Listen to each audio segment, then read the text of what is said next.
বৃষ্টি ভেজা সন্ধ্যায় যদি এমন মশলা টিক্কা পমফ্রেট ফ্রাই পাওয়া যায় তাহলে কিন্তু সন্ধেটাই জমে যাবে। তো আজ শেয়ার করছি মশলা টিক্কা পমফ্রেট ফ্রাই, তাও এয়ার ফ্রায়ারে মাত্র কয়েক মিনিটে।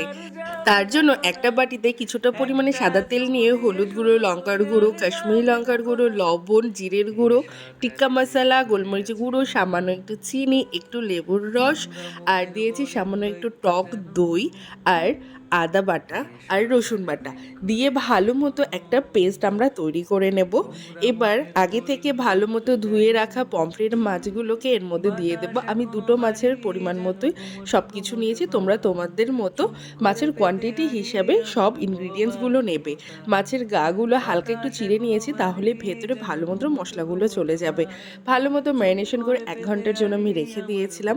1 ঘন্টা পরে মাছ বেশ সেট হয়ে গিয়েছে। এবার এয়ার ফ্রায়ারকে 2 মিনিটের জন্য 200 ডিগ্রিতে দিয়ে একটু প্রিহিট করে নেব।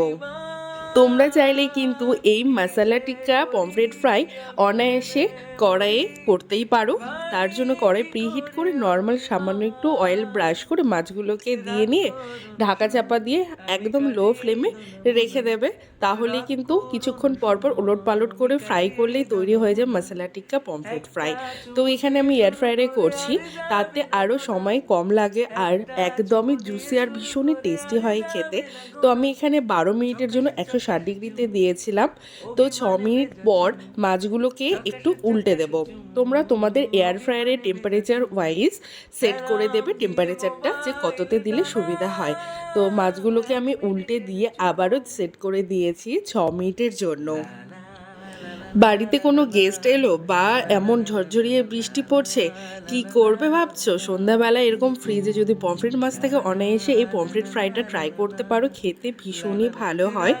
আর অবশ্যই বলবো একবার হলেও এই রেসিপিটি ট্রাই করো। আর আমি এখানে সার্ভ করেছিলাম সামান্য একটু পেঁয়াজ আর লেবু আর কাসুন্দি আর সস দিয়ে, খেতে ভীষণই ভালো হয়েছিল। বাড়িতে অবশ্যই অবশ্যই ট্রাই করো। আর রেসিপি যদি ভালো লেগে থাকে অবশ্যই লাইক, কমেন্ট, শেয়ার আর সাবস্ক্রাইব করে পাশে থেকো। তো চলো নেক্সট ভিডিও দেখা হবে। Bye bye.